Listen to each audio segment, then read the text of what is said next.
Washington football. Woo!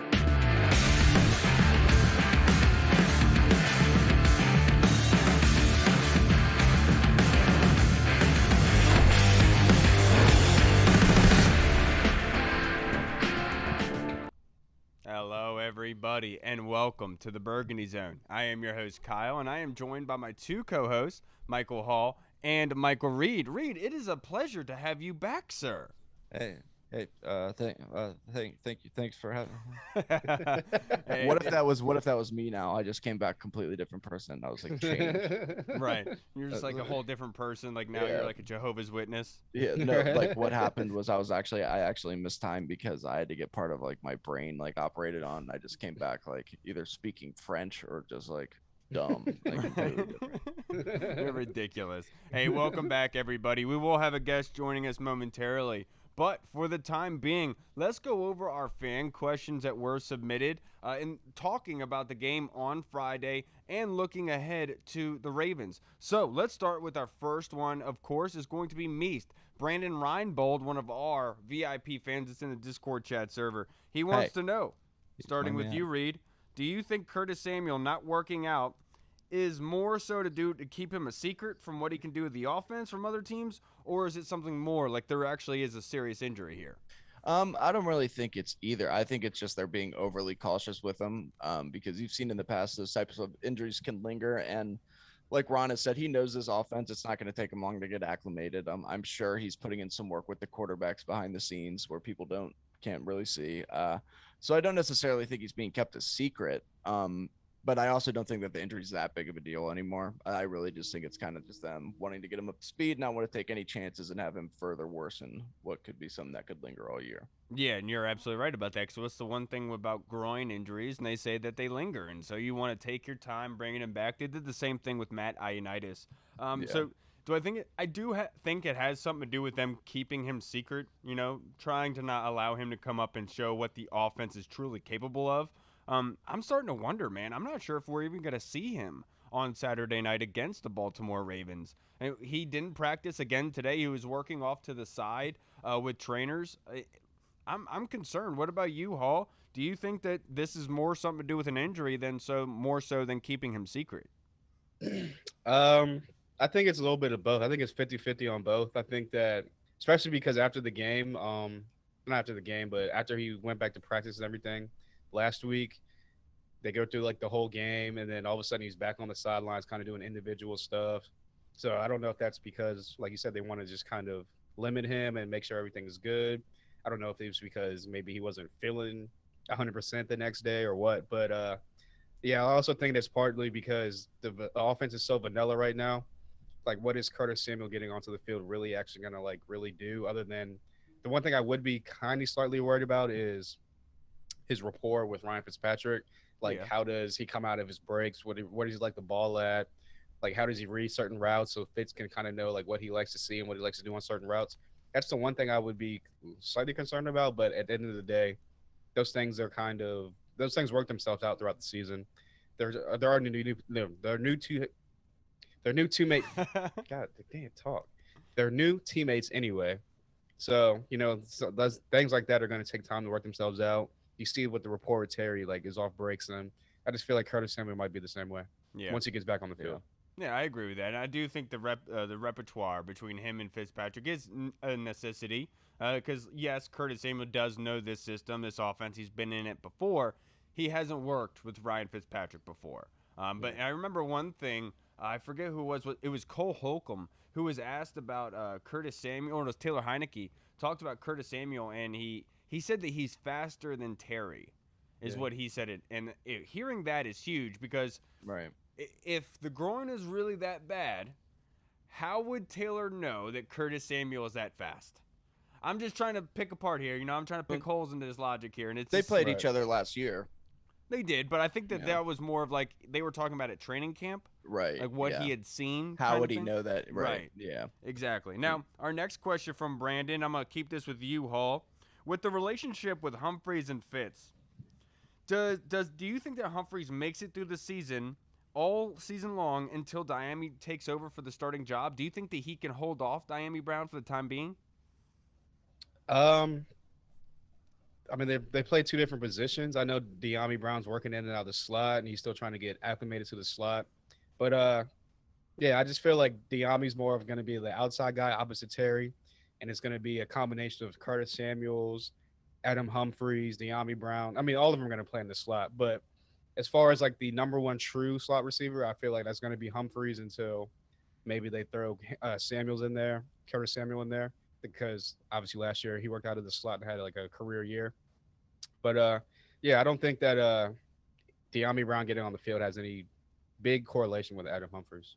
I will say they are two different positions because you could say that Adam Humphries essentially is playing Curtis Samuel's position as the time being. That's why last week when we talked to our guest that I said, Dimey Brown being the number 2 wide receiver. I don't mean literally number 2 on the depth chart, but the number 2 X wide receiver or the Y on the outside. That would make more sense because Curtis Samuel is considered the Z, the slot guy, with like Adam Humphries, like you saw him working earlier. What about you, Reed? Yeah, I don't. It's not necessarily going to be like a matter of starter or really where they're listed on the depth chart. I mean, they're going to be using so many guys in so many different ways, especially Curtis Samuel, like you guys said. He's going to be used everywhere. He's going to be used on the outside. He's going to be used in the backfield. He's going to be used in the slot. So there's going to be ways for them to get Diami on the field. I think eventually, yes, he will be the guy opposite McLaurin with Samuel more so in the slot, but it's not going to happen right away. I don't think, and I just think that when you have players that are all that good, you find a way to get them all on the field. So it's not really going to be a starter thing. It's going to be a snaps thing. Yeah, I agree with you there. Now, Brandon's next question is John Bates. Is he a lock as tight end too with the injuries to Hemingway and Samus Reyes, Reed? So a lock, I think so. I mean, I would imagine so. I would imagine that they would want to get him on the field as much as possible. Plus, he's so valuable as an extra blocker, and he's shown throughout minicamp or training camp that he has better hands and he's a better receiver than people thought. So I would imagine with these injuries, that's kind of opened the doorway for him. I don't think he's necessarily grabbed hold of it firmly and like he's entrenched like 1,000%. This is his job, but I'd like to think that yeah, he's definitely has a leg up on the competition to be the number 2 tight end. Yeah, no, I have to agree with you there. He's probably the more complete one right now. I know everyone was talking about Hemingway being the tight end too, but Right. that him being a concussion protocol really screwed with his chances in being able to be on this team and showcasing Probably himself. knocked himself out doing jumping jacks. Yeah, you're absolutely right. So yeah, I definitely do think Bates. I don't think it's a lock. I'll say Brandon, but I do think that it's his job right now, and it's his to lose. And I don't expect him to, especially with the way he played with Taylor Heineke in that first game. That was a beautiful throw, it was a great seam route, and he's blocked really, really well. So I could really see John Bates taking that tight end 2 spot because, like you said, Reed, he's a phenomenal run blocker, and that's predominantly what your tight end 2 is being requested to do when they come in the game. What about you, Hall? Yeah, you guys pretty much hit everything on the head. I feel like his only competition right now would be Ricky Seals Jones, and he's more of like that athletic kind of work the seams, like receiving tight end. And obviously, we already have that Logan Thomas as the one who also is a little bit above average blocker. So yeah, I definitely think that Bates is like you said, not really locked it down, but just because of the lack of depth behind him, because due to injury and other guys that don't really fill the role of the blocker like he does, I do think that it's his to lose. But again, you could definitely see Hemingway work his way back in there because going into I feel like training camp, he was that number 2 guy. So we'll see. And by 4 p.m. today, the Washington football team had to trim their roster down to 80. And so we have some casualties here. It looks like they have released center John Toth, cornerback Jordan Brown, tackle Rick Leonard, linebacker Justin Phillips, defensive tackle Justice Reed, and Reed's favorite guy, Steven Sims, unfortunately. I don't think he's going to be unemployed for very long. I think there's going to be somebody out there really looking to pick him up. He's been working his butt off, man, catching 200 balls after every practice. I understand he had fumble and handling issues last season, but I'm rooting for the guy. I hope he does get another job. Yeah, you always got to feel bad for somebody when they lose their job like that, especially somebody who showed so much promise their first year. Like he was such a big play waiting to happen, and he did make some big plays last year. Granted, he also became my least favorite Washington footballer with a few bobbled catches and bobbled returns. But I mean, like you said, he's uber talented. I mean, he's a big play waiting to happen. I do think that there's going to be some teams out there that are ready to get their hands on him. Yeah, definitely, and I agree with you there. Now, his question for us, last one from Brandon, is the reason why I said all that is who are you most surprised by who got cut? Well, okay, I'll just continue. So far, I mean, for me, it's Kelvin Harmon. Yeah, I mean, agreed. earlier on, I just didn't expect him to get cut so soon. Yeah. I figured that he would be a borderline, like about to make the roster, and then the fact that he's already been cut, he was among one of the first cuts.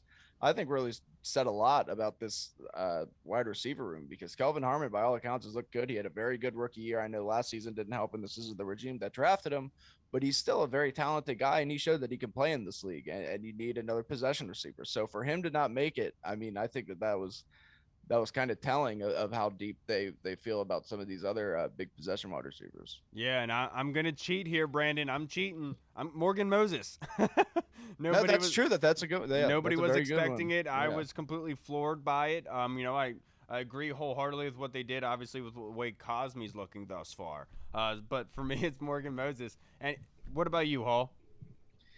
Yeah. I mean, outside of Steve Sims and like you said, Morgan Moses, because that happened like before training camp. But and Kelvin Harmon, I don't really know the other people, to be honest with you. But but yeah, I'll go Kelvin Harmon just because like you said, I watched him on his like obviously I didn't watch him, but I saw his Twitter as he was working back through the rehab and stuff like that. He looked good. He looked a little bit more fluid in his routes. And by all accounts, he was having a pretty good camp. Right. But like you said, it just shows the wide receiver depth that we have now. And just like Steven Sims Jr., he'll get picked up by somebody because he's already shown, like you said, his rookie year, he showed that he can play in this league. Right. And honestly, I was a little bit more surprised that they cut him before AGG because AGG hasn't really shown any in-game kind of I can do it in-game type stuff, whereas Kelvin Harmon did it his rookie year. So, like I said, they'll both bounce back, and I expect both of them to get picked up before the end of training camp. Right. Granted, you do have to put in the defense for the coaching staff that Yeah. you don't get to see the practice and what That's goes true. on Yeah, and everything yeah. and how they look. That's true. Right. That's true. What were you going to say, Reed? I'm sorry I cut you off. Oh, no, I was just about to say I wouldn't be surprised if here very shortly, obviously before the 53-man or right after the 53-man cuts at the very latest, that you don't see Kelvin Harmon or Steven Sims on a practice squad. I would think Kelvin Harmon should make an actual team. I think he's good enough to. I think Steven Sims could be on a practice squad, but he can also offer some as a return man. So it's tough, but they should both find a home very soon. Yeah, they definitely should. I'm very surprised that Kelvin Harmon hasn't been picked up yet, to be perfectly honest with you. Thank you, Brandon. Those were great. Our next one is from Michael Haas. He wants to know who's in and who's out. He wants out of all the safeties. DeShazier Everett is a special teams captain. Troy Apke is a special teams gunner, whom the coaches love, has played well recently up to date. Reeves, who balled out last year and looked strong this year. Bobby McCain, who's experienced, fast, and versatile. Torrey McTyer, we talked about. Danny Johnson and Derek Forrest. So who's making the roster, who's not? Because Michael says, is it logical to keep 6 cornerbacks, 5 safeties, 7 wide receivers, and 4 running backs? Hall. So we got to keep the three that I think that are gonna get either I'd probably practice squatted is gonna be Forrest. I'll go. You said Danny Johnson, right? Mm-hmm. Danny Johnson. Agreed. And the third on that list, I think that'll get practice squatted is going to be. I'll go. Even though I love the dude, and I think he definitely deserves a spot on the roster. It's just so deep right that position. I'll go Jeremy Reeves, but again, I think it's gonna be the same deal as last year, where he's gonna keep working his butt off, and eventually, due to injury, due to play, due to whatever, something happens, he'll get back on there and he'll show I deserve to be on this 53-man roster. I agreed with you with everything up until that the last one. I do agree about Derek Forrest. I just feel like he's not there yet to be on the 53. He's slowly, progressing little by little, but there has some tackling issues that we saw. But I could definitely see him on the practice squad. Danny Johnson, definitely. He has the return ability and versatility. He definitely could come in and contribute, so I think practice squad would be the best bet for Danny in case of injury. My last one, I'm going to have to say Troy Apke. I know that he has played really, really well up until this point, but this is his first offseason as a corner. So instead of releasing him, it would make sense that they would cut him, and then be able to put him on the practice squad so they could continue to develop and progress him, because let's be perfectly honest, I don't think teams are out there scrounging for white corners. Yeah, no, I completely Kyle, if you didn't go with Apke, then I was gonna say Apke. And so yeah, I completely 100% agree with you with all those guys. And like you said, I mean, I think Troy Apke. I mean, he's a nice guy. He seems like he's a very nice guy. His play hasn't been up to par yet. He did make some plays, and he does seem to actually have kind of a natural instinct for cornerback as opposed to safety, which is a Yeah. bit odd. You wouldn't expect that, but good for him. He just needs to develop a little bit more. I think he's a perfect practice squad candidate. And yeah, just literally the odds, if you just look at them, are completely stacked against him, and that is based strictly on skin color. strictly. Before So we go, one time I can ever say that. Not before we get into the rest of the fan questions and talk about the game on Friday and some of the stuff that happened, I wanted to kind of talk about something for one of our biggest fans, our guy Florida Skins fan Sean, had sent out because he had started a GoFundMe for two friends of his, James and Lindsay. They have a son named Dallas who got diagnosed with TBCK, which is a neurogeneric kind of disease, and so they had to adjust their entire lives. They had to have in-home hospital situations going on, a whole lot of money being funneled in. And so what they have to do is they have to work together. One's at work, one has to stay home. The other goes to work, one has to stay home. Stuff's been really tough for them. So Sean has gone out of his way, started a GoFundMe for them, trying to help them out as much as he can, if not donating towards TBCK research. So Florida Skins fan Sean, I love you, brother. He sent me the link to the GoFundMe and all the info on TBCK. If you want to know anything, you can always reach out to us on Instagram or Twitter. We'll gladly be able to hook you up with Sean, and so that way we can really help out James and Lindsay and their beautiful son, Dallas. Really, really great stuff, Sean. I can't thank you enough for doing that, so let me talk about it a little bit here. Yeah, and you definitely want to help out. Sean's one of the nicest human beings in the world. As soon as Sean found out that we were having James, my son, with coincidentally Lindsay, just James and Lindsay, and Dallas. That doesn't apply to me, but Sean automatically sent me some baby onesies with some Washington football baby onesies, some old Redskins ones. So that was pretty cool. I definitely appreciated that, and so yeah, he's a giving person. For him to set this up and try to help them out, I love that, and I really, really hope that people start to donate and get this going. Yeah, absolutely. Sean's a great guy. He's contributed to our podcast numerous times. Yeah. But Michael's next question for us, Michael Haas, he wondered, is it logical to keep 6 cornerbacks and 5 safeties? Hall. Yeah. Let me think about the cornerbacks real quick. I'm trying to run it down. Because you're William Jackson III, you have Kendall Fuller, Moreland, Benjamin St. Just. You have possibly Torrey McTyer. Yeah. There's Danny Johnson. Then Daryl Roberts is still there. Yeah. Daryl Roberts. I forgot about Daryl Roberts too. Yeah. And that's just a corner. Yeah. I would probably keep 6. And I would keep 6. Like I said, the only reason I didn't put Apke with the people that would make the practice squad because they could switch him to cornerback. But yeah, I would keep 6 cornerbacks, 5 safeties. And again, at the end of the day, this is a 100% injury sport. So at some point in the season, you got to assume someone's going to get injured. So it's going to be chances for them guys to get brought up to the active roster. I do not think it's logical, Michael, to keep 6 cornerbacks and 5 safeties, especially given the fact that you have Kendall Fuller, who has experience in both. Same with Bobby McCain as well. So you can use that safety position as somebody as depth for your corner piece. So I would much rather see 5 corners with 5 safeties or 6 cornerbacks with 4 safeties. That makes much more logical sense. That way you can go on and keep somebody on that defense that you don't want to have to let go, to be perfectly honest. And so let me keep this with you, Reed, because Hall did the defense. 7 wide receivers and 4 running backs. Is that logical?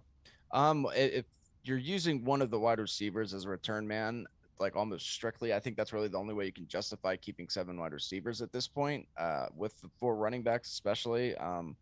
But yeah, I mean, it's gonna be a numbers game. It's gonna be tough to decide, but I don't think if you keep 7 wide receivers and 4 running backs, I just don't think that makes too much sense, especially after Jared Patterson has shown that he can return kickoffs. I mean, do we know about punts yet? Not necessarily, but you got some other guys on there who can handle that. Adam Humphries, for instance. So yeah, it's one or the other. It's either you're keeping 4 running backs and 6 wide receivers, or if you keep 7 wide receivers, and you may only keep 3 running backs. And that's a possibility because they do have 2 very good pass catching backs. Jared Patterson has shown that he can catch passes as well. Yeah, look, I do think I think that makes a lot of sense. I'm not sure about the three running backs because it's a 17 game season.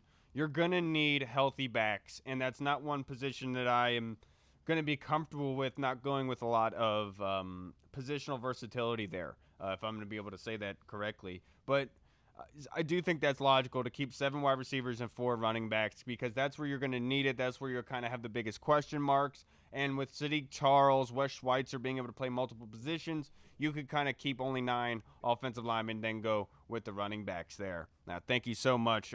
Thank you so much, Michael. Those were great questions. I wanted to ask you guys something. After that game on Friday, there was a bunch being talked about Dustin Hopkins and should Dustin Hopkins have competition be brought in? And should he possibly be kicked out as the kicker for the Washington football team? He nailed all of his kicks on Friday night. What do you think, Reed? Did he do enough to call off the hounds for a little while?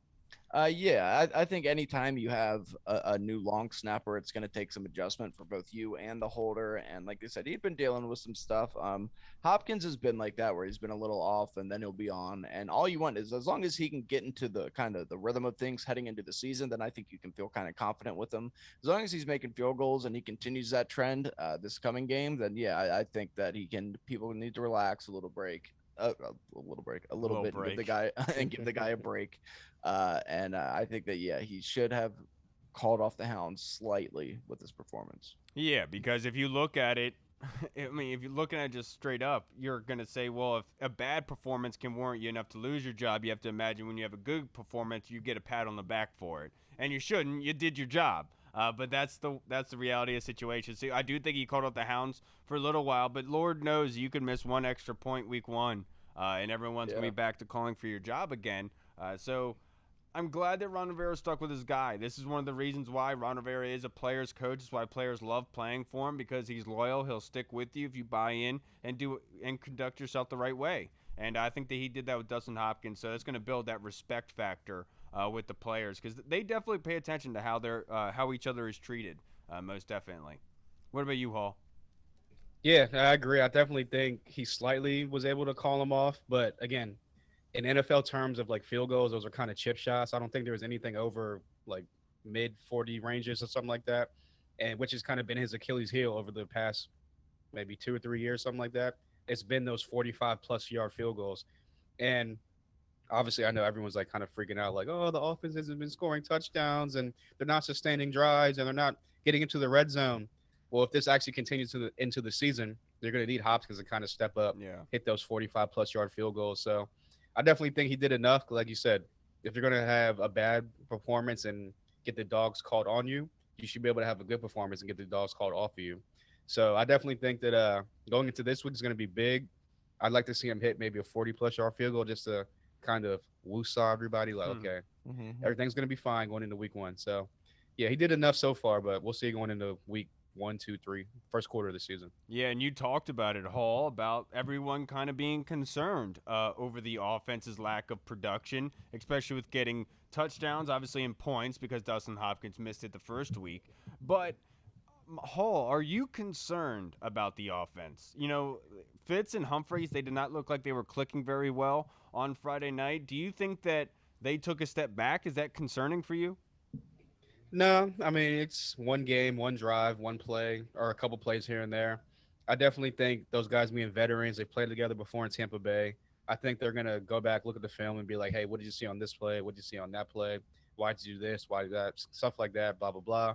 But as far as the offense not scoring points, I'm not really that worried about it, because in a preseason game, I just want to see you be able to move the ball, be able to consistently convert on third downs, not any like just 3 and out, 3 and out, 3 and out, give up no sacks, no pressure, stuff like that.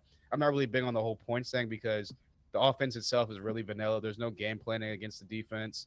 For the most part, there's no game planning against the defense.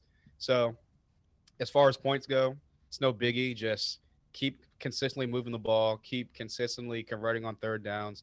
Just get the rapport down with your receivers, offensive line, give up no sacks, no pressures, run block well, stuff like the little small things. I feel I look for in the preseason games, not the whole totality of the. You know what I'm trying to say. Yeah, I know what you're trying to say. I don't know why I can't talk today. I'm watching. But yeah, I'm also confident in Fitz and company. One thing that we all have to understand is looking at these games, the coaching staff is not really implementing the real hard, deep stuff into the playbook. It's all the easy stuff in there. It's not like they're trying to doing everything possible to get points, whatever. They're trying to do things so they can see the most out of these guys in these situations, working together. I really liked this offense when they came out. Where the first play was at Logan Thomas, play action that he went across the field, got like 20-something odd yards out of that. Antonio, Did you know he used to play quarterback in college? he did? Yeah. What? Isn't that weird? Yeah. Really? That's crazy. I did not know that. No, great little tidbit there. Thank you. Reed. I like that. Thank That you. was great. And then I know Fitz went to Terry deep, but that's the kind of things I want to see, that the offense did go there, that they did try to do it. I made a comment on Twitter during the game that the offense was explosive. This guy was like, what game were you watching? Like, I understand they didn't encapsulate on it, but you saw Jarrett Patterson get into open field. You saw AG catching the ball out of the backfield, being able to run the ball with ease and doing well, picking up 7 yards per carry. I thought that they were explosive to a point. They're not Pat Mahomes, Kansas City explosive, but according to last year, if you're going to base it off that, I think they looked much more explosive than they did last year. That's They're exactly nuclear compared to that's last exactly where I was going to go with this. Like, if you were to take last year, like say Alex Smith was 7 of 13, like Ryan Fitzpatrick was, he would have thrown for 21 yards because they all would have been behind the line of scrimmage and they would have been 3-yard gains. Fitzpatrick had 96 yards. So like, yes, everybody just needs to pump the brakes, relax a little bit. Like you said, it's preseason. We're not showing everything as of yet. And this is the type of quarterback Fitz is. He throws the ball downfield. He looks downfield. He's constantly trying to make plays, make something happen. And also, we've literally said this since the signing. You get some very good with Ryan Fitzpatrick, and you'll get some very bad with Ryan Fitzpatrick. So I'm calling it right now. This fan base is going to be so torn on Ryan Fitzpatrick during the season. They're going to have such a headache because they're going to love him one play, the next play they're going to hate him, and Twitter's going to be just a complete dumpster fire with not knowing what to expect. So it's going to be funny, but people just need to relax. This is how Fitzpatrick is, and I mean it'll be okay. We're already taking shots further down the field than we did last year, and it's just preseason. So right. And then today, Sam Fortier, former guest of ours, does great work. He tweeted out that Eric Flowers is slated as the starting left guard right now. The backup to left guard was Wes Martin, and Wes Schweitzer was the backup to right guard. I was very, very surprised by this. Reed, do you expect Eric Flowers to be the number 1 left guard come week 1? I think that he could. Yeah, definitely. I could. Of course, I could see it. Schweitzer played fantastic last year. But yeah, I mean, I could totally see Eric Flowers up front being the starting left guard. The weird thing to that, are you comfortable with Eric Flowers being the left guard Yeah, over Wes Eric- Schweitzer? Yeah, Eric Flowers played fantastic for us 2 years ago. I know last year he struggled a little bit in Miami, but hey, maybe he just likes playing here. Maybe he feels more comfortable. But the big thing for me would be the Wes Martin there being second string left guard. But that doesn't necessarily mean that he's actually, if Eric Flowers go down, I would imagine Wes Schweitzer would go in at left guard over Wes Martin. I think that it's just the way that they have the depth chart laid out. But no, I'm not necessarily surprised. I think I expected Schweitzer to start, but I mean, I think it was a competition the entire time, and we all knew that. So Yeah, absolutely. What about you, Hall? Yeah, I'm not surprised if you've been following the practices and the beat writers that have been kind of reporting on practice over the past week or so. It's kind of been Eric Flowers in with the ones, Eric Flowers in with the ones. Oh, look, Eric Flowers is starting this game against the Bengals. So I'm not really surprised that he's, I guess, going to be slated going into week 1 as a starter as of right now. But as far as being comfortable with it, like Reed said, I'm comfortable with it. I know that 2 years ago when he played left guard for us, everyone had their doubts, especially with the kind of question mark at left tackle with Cornelius being there and everyone being freaking out over Trevor Williams being gone. But he stepped in, had his best season as a pro with us. And I just feel like they had the confidence in him, and he's been showing that he can pretty much just step in again, play next to a left tackle he's never played with before in Charles Leno. Great run blocker. I know whenever this front office signed him, they were saying that Ron Rivera and this coaching staff really loved him coming out in the draft. So I could only imagine that this offensive line coach was like, I can get my hands on him. I can mold him into what we want him to be. And it looks like it's improving, it's showing improvement. Yeah, absolutely. Now, I had an original question. I asked the wrong one. I asked about Eric Flowers, and that's not what I wanted to ask about. So, I'll stay with you for this one. How did you think that the other quarterbacks played on Friday night? Kyle Allen and Taylor Heineke both got to see some time. Heineke kind of dominated more with the time, but how did you think that they looked? Um, it looked like Taylor Heineke was going to be the number 2 quarterback, Yeah, he not was Kyle 11. Allen. He was 11 of 13 for 80 yards. He did have a sack against him, but he had a 92.3 rating. Yeah, I've been saying this whole time. I know people have been going back and forth on Twitter, other podcasts, and real life, the radio, In real life. saying that Kyle Allen's the number 2 guy, Heineke should be the starter, all this other craziness. Fitz is the number 1, Heineke's the number 2, Kyle Allen's going to be the number 3 guy. And I mean, look, you can show Kyle Allen might know the offense a little bit more, but Taylor Heineke's clearly the more efficient guy. He's the more mobile guy. He's the more explosive guy as far as like I can bring that kind of swag, that X factor into it. So I definitely think he showed and proved that he's the number 2, and he's a very, very capable backup. Look, I'll say this, okay? Kyle Allen did actually look pretty good when I saw him on Friday, but the injury is what put him back in this competition for now. I think Taylor has done pretty good up until this point, proving that he is the backup. The reason why I think Taylor is the backup is because, like, psychologically speaking, you want your backup to be a guy, like, with the Doug Flutie mentality. Like, I'm just looking for my chance to get on the field to prove myself that I can do this. Granted, I'm sure Kyle Allen feels the same way, but you know Taylor Heineke, a guy who does not have this chance, got the contract, wanted to be here. You know that he is biting for that chance. I think he's the perfect quarterback for that. It's like the right type of scenario that you would want for a backup quarterback if you're going to pick one. So I think Taylor looked pretty good. Obviously, going for 11 for 13 and only having 80 yards, he was hitting a lot of checkdowns and stuff like that. That's probably what he was working on, to be perfectly honest, because he's talked about how Ryan Fitz kind of helps him hit his checkdowns in practice. So maybe that was a thing that he was working on for this game. But he can play better, stretching the ball down the field more. It's not like it was last season, but he can do better with that. And then Kyle Allen, 2 for 4 for 23 yards. He did all right. He didn't get that much time, but I'm hoping that he's going to at least get 3 quarters this Saturday against the Ravens. What about you, Reed? Yeah, I mean, I think Taylor Heineke is clearly the number 2 quarterback. And look, I like Kyle Allen. Kyle Allen, until Heineke played, especially in that playoff game, was my favorite quarterback from last year. He was easily the best quarterback from last year in terms of actually looking like an NFL quarterback. I mean, but I mean that injury that's a pretty big deal. That's a pretty scary injury, and I think that it's going to take him some time. And Taylor Heineke showed enough last season. He won over the fan base. He won over the coaching staff. He won over the locker room with his performance against Tampa. And he's earned the opportunity to be the number 2 quarterback. Now, if this was based strictly off of the practices, then I would say maybe not, because Kyle Allen probably looked pretty well at times and they know what he can do. And Taylor Heineke didn't look too well in practices, but Taylor Heineke's shown that he's a gamer. This guy gets into a game and he can play. And you're absolutely right, Kyle. This is exactly what you want from your backup quarterback. If at any point he has to step in for Ryan Fitzpatrick, you feel confident that he's going to make enough plays to win you a ball game. And I think that's exactly what Taylor Heineke brings. And he's the number 2 quarterback. I'm sorry. That's just what it is right now, guys. So everybody needs to relax. It's all right. I'm sure Kyle Allen could easily take that at any point in time throughout the season, all based on. No, yeah, he's a nice guy, but I mean.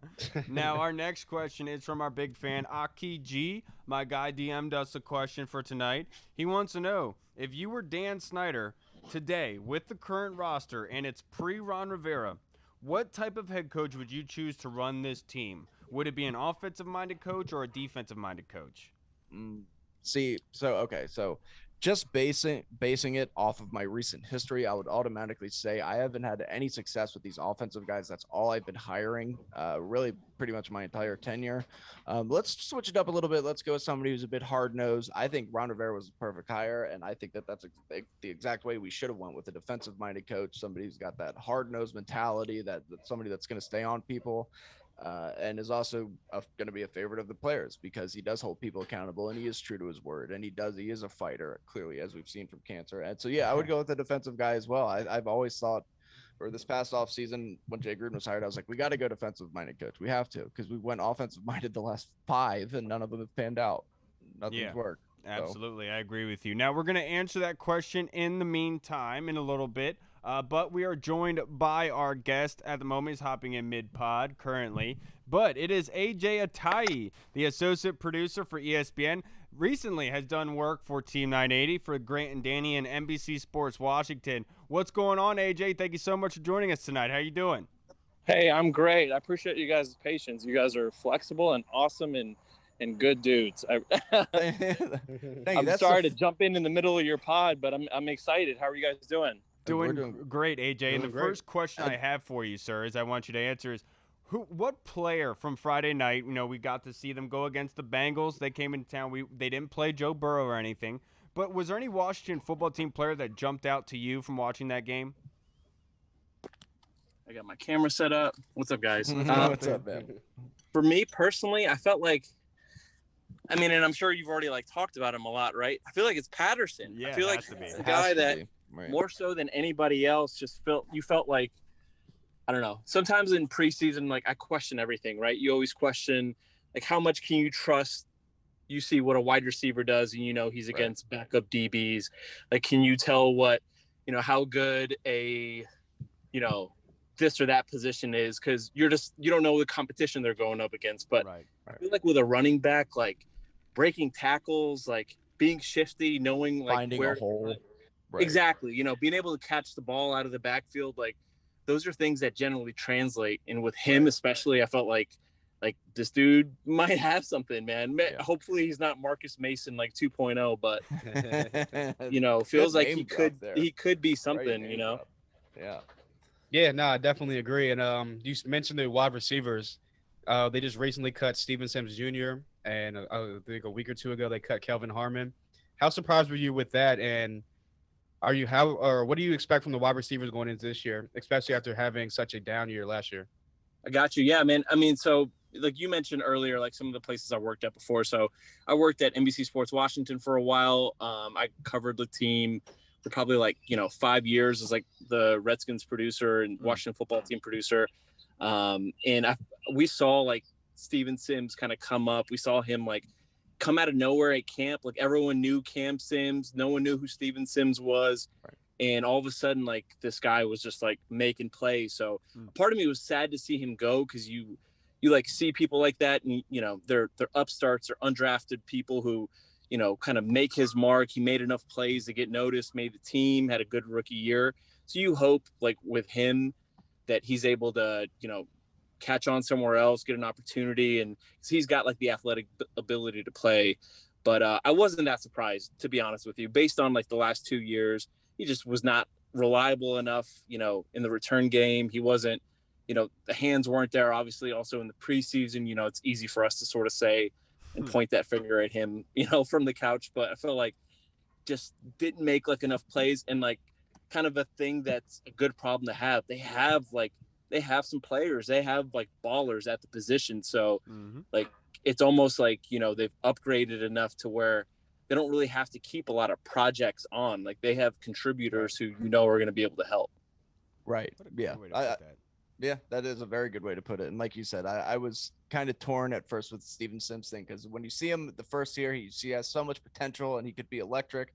And then you watch what he did last year and you're just kind of all right, man, you got to cut it out. It's just tough. Grow. He was a liability at a point, 100%. Yeah. You held your breath every time they punted the ball to him, and it shouldn't be like that. You should be this guy should be scaring the other team, not the home team's fans. What is he going to do? Right. Yeah. So I'm going to take it a little step further than Kyle's cut, because I feel like Jared Patterson, everybody will kind of agree that he's somebody that's this guy. He's the easy answer. Yeah. Is there anybody outside of Jared Patterson, maybe not necessarily a rookie, but maybe a new addition, or anybody that's really kind of caught your eye and maybe exceeded your expectations so far? Yeah, I feel like another person who's sort of stood out, and again, I feel bad because these aren't hipster in the weeds type of picks, but don't worry, I'm not trying to dig that out of you. I feel like Cosme looked great, and I felt relieved a little bit. There were still some miscommunication things that you would see, him and Sheriff sort of get confused and block the same guy. Somebody would come free. There were a few times where, you see a few rookie moments, but by and large, I felt like I sort of forgot about him. And that's the best thing you could say about an offensive lineman, right? You didn't really think about him. You weren't worried about him getting beat. You weren't worried about, him looking outmatched. And I never felt like he looked like that. You know, it always felt like dude just kind of plugged in and kind of like very steady. I felt like he's made a big progression, and there was like, it really like annoyed me early on, you know, like, oh my God, like Cosme's not, you know, stonewalling Montez Sweat and Chase Young in practice. Is he a bust? Like, did they make a mistake? You know, dude obviously took a little bit of time to get his, by a little bit of time, like a month, right, to get like his bearings underneath him, and now he looks very solid. I would say somebody else who definitely impressed, who's looked great besides those people I mentioned and kind of surprised me, Kyle Allen looked really good. And not that they were ever like in danger of not keeping 3 quarterbacks. I feel like that was always a thing, right? Allen knows the offense. Right. Heineke's kind of the spark plug, and like Fitz is, you know, the steady starter. But Allen looked good, and maybe like it's one of those things where I feel like it's been sort of written off that Heineke's going to be the backup, and he probably is. But Allen looked pretty good last year, and I feel like, you know, sometimes people won't like give him that credit. Like, he looked good. I think he had like something like a 7-2 touchdown to interception ratio, 7-2 or 5-2. Obviously that's a big difference, but it was definitely a positive touchdown to interception ratio split in the games. And he can run, he's athletic. Both of those guys are, but especially Allen, just like felt like he was in control. He knew the playbook.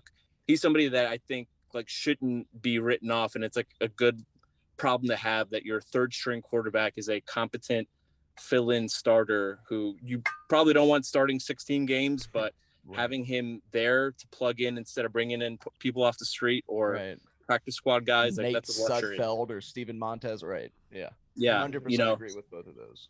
Yeah, and you talked about Cosme earlier. So to piggyback off Reed's, I have 2 questions for you. But my first one, given with what you've seen with Cosme, with what you've heard about Cosme going against Chase Young and Montez Sweat, if we were having a drink at a bar, AJ, and I asked you, do you feel comfortable with Cosme going against Joey Bosa week 1 right now? What do you say?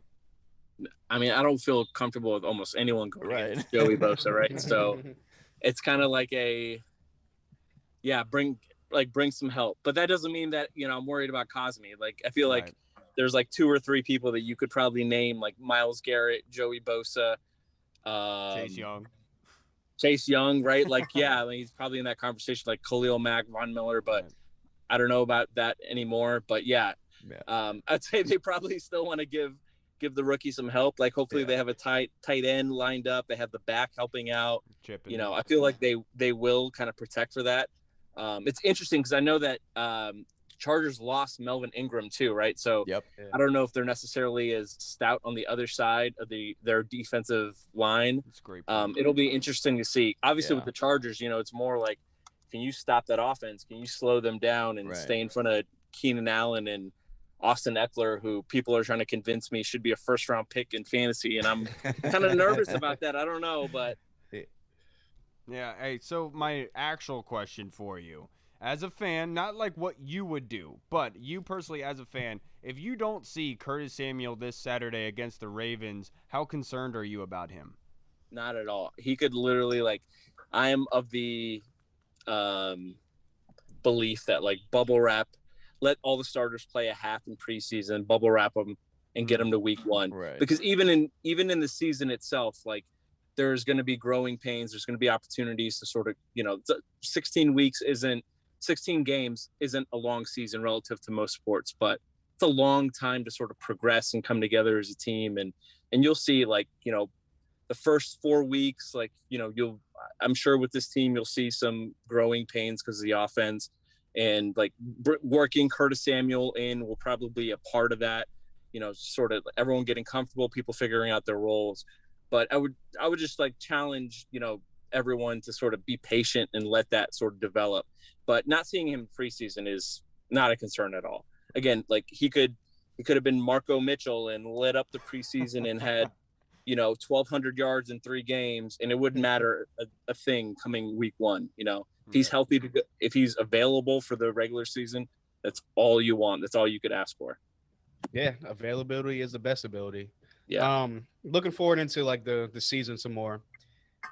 Everyone's kind of just assumed this defense is going to be top 5, top 7 again, and everyone just is like, what is the offense going to do? the offense is going to be the key to the season. So if they can get to like the middle of the pack offense this year, who do you think is going to be the reason why? Non-quarterback, obviously. Yeah, I mean, I think if they get there, you probably look at two people, right? Like McLaurin. And I feel like Terry's going to be that guy. Like he's going to be Mr. Solid. You know, I wouldn't be shocked to see him go like 11 to 1,200 yards, especially with Fitz. I know they have more receiving weapons now than they did in previous years, so I don't know how crazy his numbers are going to get, even with an aggressive quarterback. But I think the guy who, if this offense really turns the corner, the guy that will be that dude is Antonio Gibson. Right. Like I think if he becomes sort of that like Le'Veon Bell, like David Johnson type of back who's like 3 downs, you know, and I love McKissick. I think McKissick might be the best third down back in the NFL, if not like a top 3 player sort of at that position in that role. Doesn't get enough respect. Like he needs like time on the field, and I would be cool just using him in the slot. But honestly, like, with Gibson, it's more like if he is that dude and he's able to like, you know, rush for 1,000, pick up another, you know, 300, 400, 500 yards in the air, he's going to be the reason the offense is sort of on another level. Like thinking again, like those guys I named before, but like for Washington fans, like kind of what like Clinton Portis used to be, you know, back in the day, like not the biggest dude in the whole world, but like powerful and like an impactful runner, and probably not like going to hit home run calls every other play, but somebody who can just sort of gradually wear a defense down through a game. So Gibson's my pick for if they are that breakout offense, it's going to be behind him. Yeah, and I completely agree. And hey, my best friend in the world and future best man at my wedding, Logan Paulson, agrees with you as well. Logan Paulson said that Antonio Gibson, he thinks has the talent to be a top 5 back in the NFL. To be completely honest, I like the Le'Veon Bell like kind of comp. I don't think he's, you know, quite as like shifty like in the backfield as Le'Veon is. Like Le'Veon is just like was such a different like beast. So patient. Yeah, but he's more like athletic, I guess maybe a little less physical than David Johnson. Really, like it's kind of it's an awesome hybrid between those two. Right. And I think I'm more excited about Gibson than any back that they've had, since maybe prime like Alfred Morris. Right. Like they haven't really had this sort of talent. And kudos to them, because no one thought that Gibson was going to be that guy. They were able to spot him, find like a little bit of a third round pick, isn't necessarily a diamond in the rough, but like a project. And, you know, this seems like they've set themselves up well at that position where a couple years ago it was kind of a dumpster fire. Yeah, I 100% agree. So in this final preseason game, this game that's coming up against the Ravens, is there anything that you're looking for necessarily in this preseason game? I mean, I know Ron hasn't really said. I would imagine that they're going to treat it like the 4th preseason game in previous years. So is there really any position battles or anything that you really want to see from this team? I mean, I think it's tough because people probably have like, I would assume the coaches by and large have like, you know, their sort of minds made up, and it's hard not to, going into this game. I mean, I think if a certain, like, if one of the receivers on the bottom end of the roster between like Carter, between Gandy Golden, I think if anybody makes a play and really like sort of steps up and takes command of the game, I think it could definitely make a difference. Right. But I mean, and honestly, and that's the position I would say is like, as a wide receiver, you know, I feel like they're going to tailor the game, the offensive game plan, to give certain people shots to sort of prove themselves. Like, here's your opportunity, you know, do the most with it. So I would say wide receivers is definitely one of the easier ones to sort of, you know, cater your game plan to. And DeAndre Carter is a guy I like a lot. I think Gandy Golden to me is somebody who I would between those two, one of them is going to be on the practice squad. You would think one of them is going to be on the active roster. You know, I don't know if I would necessarily worry about losing Gandy Golden to another team. And if you did, I don't know if it's like the worst thing in the world. Again, like they've upgraded the rest of the position enough to where you feel good about the talent they have. But wide receiver, I would definitely say is, you know, is sort of that position to watch. And they have, it's funny, man. I was talking to somebody about this the other day, and it seems like it really goes in waves. Like a couple of years ago, like 2 years ago, the talent at receiver and cornerback was trashed.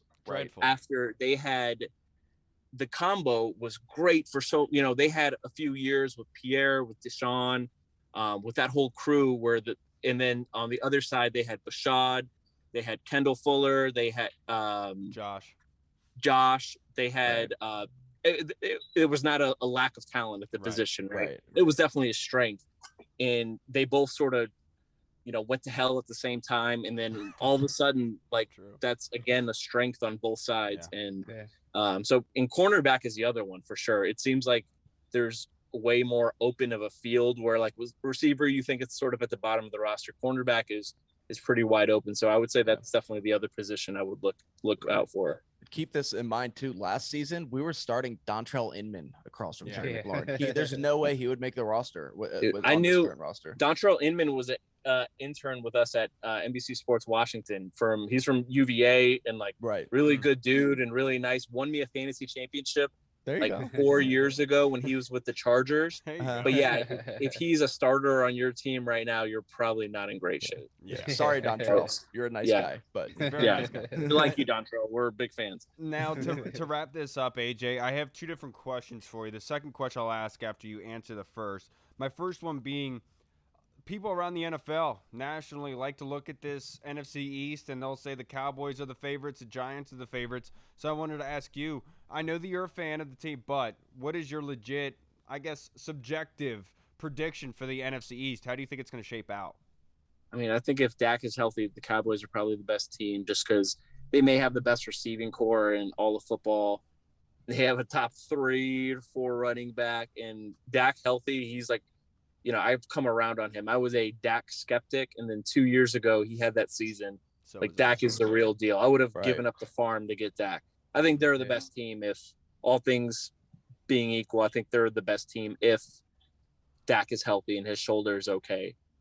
If there's anything not like if he's misfiring in any way, shape, or form, then I would say it's probably Washington. But after Dallas, I think it's pretty clear cut who the number 2 team is.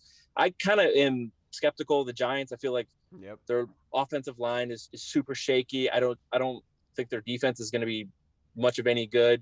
Maybe I'm wrong about that, but I do think that. Because my girlfriend just walked in the car. Come on, sit down. We're talking some Washington football team. All right, awesome. Aaron, hi. Hey. Yeah. All right. But last one to ask for you, AJ, before I let you go. Last one real quick. Yeah. If you have a favorite memory from NBC Sports Washington and favorite coworker from there. Oh, that's hard. Favorite memory. If you don't say Julie, it's okay. I love Julie. It's funny. Like I worked directly with them. I worked on the football, NFL sort of staff. So I worked closely with all of them. I would say favorite coworker, by default, I would say probably Pete is my guy. But I love Mitch. I love JP. Love Julie. And then I would say favorite memory is just Richmond training camps with those dudes. So that was my absolute favorite thing. I went to school in Richmond. I went to VCU. Okay. So getting to go back down was always a nice little reliving college a little bit, but also doing it when you're not super broke and you're with your boys. That was always a good time. Yeah, I know exactly what that is like, AJ, to a T. I can't thank you enough for joining us, sir. I hope you have a great night. I'm glad we could get this done. I hope you're the best. If you want to plug your stuff real quick where everyone can find you. Yeah, man. Just, I'm sure I'll retweet this on Twitter. So just give me a shout and don't be mean to me on Twitter, man. People are mean. Be nice. Sports fans should be nicer to each other on Twitter, man. Right. I agree with you. 100%. I 100% agree with 100%. that. AJ, I can't thank you enough, sir. I hope you enjoy your night. Thank you. All right, guys. Thank you. All right, we'll man. Catch you, brother. Take it easy. All right, everybody. We just spoke with Ajay Atayee. That was great. I'm glad that we were able to get him on. I know time is pressing a little bit, and I want to apologize to everybody because it was kind of up in the air. We weren't sure if AJ was going to come, and so I was trying to bridge as much as we can. And we have a load of questions that we're not going to be able to get to. So I want to personally apologize to Tony Shivers, our guy, to the Colonel. I want to apologize to Ryan, to Scott Hartley, to Wahoo Dad, Cole's Mullet. I want to apologize to you and Mike Cole's Puckett. mullet. That's I funny. want to apologize because you guys had really, really good questions, and I was trying to save them so that we could talk to the rest of the episode just in case. But that was awesome. I'm going to save these for Thursday if that's okay with you guys. I really want to apologize. I've never done this before, so I'm sorry, but we'll get it to you on Thursday. All right, everybody. Yeah. We will see you then. I'm Kyle. Hall. I got a few things here. Okay. First of all, I'm going to fact check you, Hall, on one thing. You said availability is the best ability. I Googled it. That is not true. Invisibility is actually the best ability. Number 2, did you guys know that the website OnlyFans is restricting adult content beginning in October? Did you guys know that? No. Yes. Breaking news. Yes, we did. I have not seen this many women leave their jobs since the beginning of OnlyFans. That's the last time I saw it. I'm sure since COVID that would have hit. It was a good try, Reed. It was a good The try. beginning has to be the same as the end, or else it doesn't work. No, it's a Norm Macdonald bit. It's a Norm Macdonald type bit. Okay. Yes, exactly. That was very good. I appreciate the Norm Macdonald bit. One more thing, JP Finley. Logan Paul, don't post my best friend Logan Paulson like that on your Instagram. And then Logan, what are you doing retweeting him like that or reposting it? I thought you were my best friend. You're gonna scare Logan off, dude. Right. That's exactly what you're I gonna do. messaged He's him gonna about go it. back I and had see to he's make sure. blocked on like Instagram. I know. He's probably gonna have to file a restraining order eventually. But I had to check with him, make sure that it was okay that I keep saying this, because after a little while I was like, I should probably check with Logan, make sure he doesn't think that I'm being weird. Right. And He's like I trying to make think- sure you're still cool with me, right? Like you know I'm joking. he was like, no, dude, it's cool. I think it's funny. So I was like, Right. all right, good. That's good. I'm glad to hear that. All right, everybody. Again, I apologize. We will see you on Thursday. Thank you so much to AJ, and I really appreciate everyone for watching and contributing. I know today was kind of different than normal, but I appreciate you guys. If you made it this far, you are the best. I can't thank you guys enough. All right, we'll see you on Thursday. Make sure you guys do not miss it. Washington football. Hey.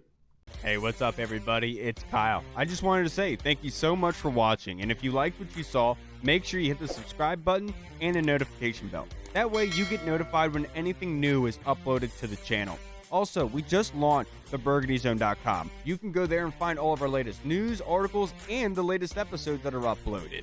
Again, we also have the Discord chat server, where all of our VIP folks are in, like Andy Burrows, Scott Hartley, Sergio Martin is in there as well. Don't miss out on the Discord chat server. Go and check that out. Until next time, everybody, Washington football. Woo!